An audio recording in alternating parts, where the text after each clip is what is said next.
Hola, soc l'Uri d'Arba i ens trobem al riu Foix, justament al costat del roure Narcís. I avui us vull presentar un projecte que es complementa amb el projecte de custòdia fluvial que fem amb el riu Foix i que en direm la finca del Corral de l'Almirall. La finca del Corral de l'Almirall és un projecte que és una finca que té una part que és un camp i una part que és un bosc, i el que farem amb aquest projecte és, per una banda, fer objectius de conservació d'aquest hàbitat, de la nostra roureda, però per altra banda també farem conservació dels hàbitats oberts, dels prats, dels hàbitats herbacis, i també dels oficis tradicionals. Intentarem recuperar coses com els elements de pedra seca o els propis prats de pastura, i això ho farem col·laborant amb pastors de la zona que vinguin també i ens ajudin aquí pasturant i que ells puguin també regenerar aquests hàbitats oberts. Aquest projecte del Corral de l'Almirall té molta relació amb el projecte de custòdia fluvial del Foix,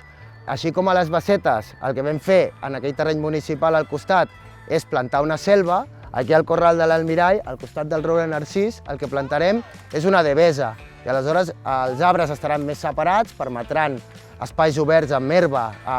entremig, però aquests arbres seran molt bons productors de llavor de cara al futur, aquest hàbitat es pugui regenerar a tota la comarca.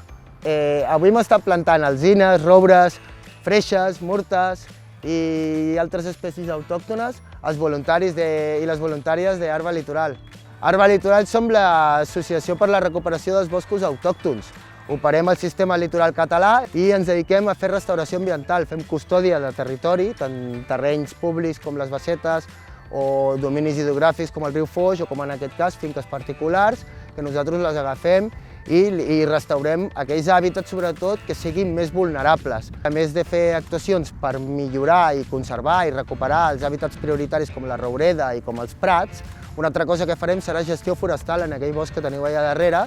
per tal de també millorar la seva estructura, en aquest cas no la seva biodiversitat, sinó la seva estructura. És un bosc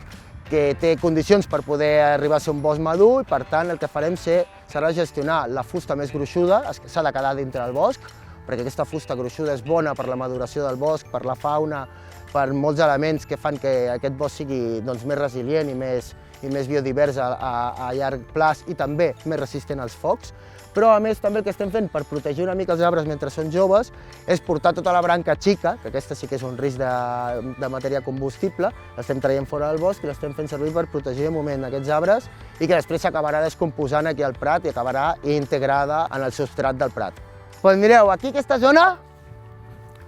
aquí hem plantat una tanca d'arbustos perquè aquí posarem la bassa pels amfibis. I aleshores ens interessa que els amfibis estiguin aquí tancadets i resguardats. Aquesta zona d'aquí hem plantat un bosquet d'arbres caducifolis, de freixes, d'oms, perquè tinguin també una petita boscana. I tota la part de cap allà serà la devesa, i cap allà també més endavant. Anem a veure-ho.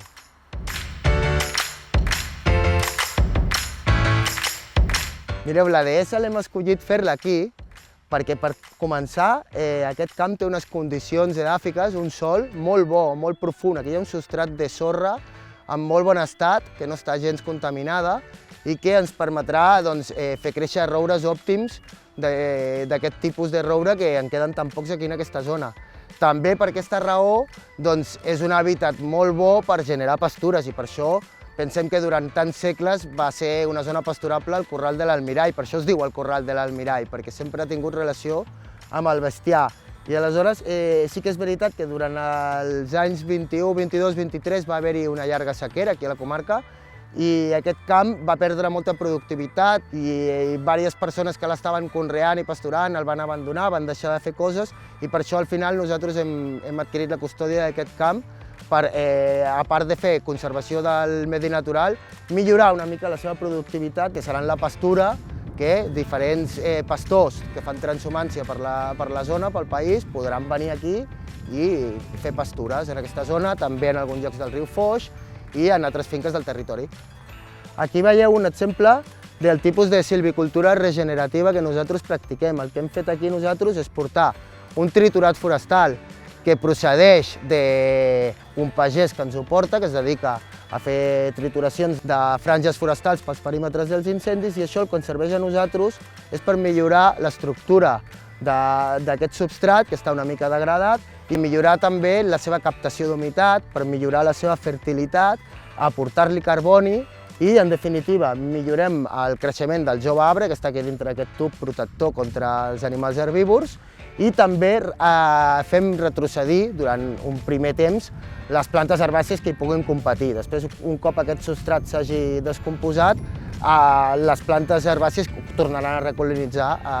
aquest cercle que hem fet al voltant. Mireu, la custòdia de territori és una eina que és molt útil per fer conservació dels hàbitats naturals, però en el nostre país la major part del territori no es troba en mans públiques, sinó que són terrenys privats. Per tant, els terrenys particulars i fer custòdies i fer actuacions de restauració ambiental o de conservació ambiental també a les finques particulars és un element crucial. Si no ho fem així, no aconseguiríem realment garantir la connexió ecològica entre els diferents hàbitats perquè quedaríem fragmentats. Perquè hem de tenir en compte que en aquest país més del 80%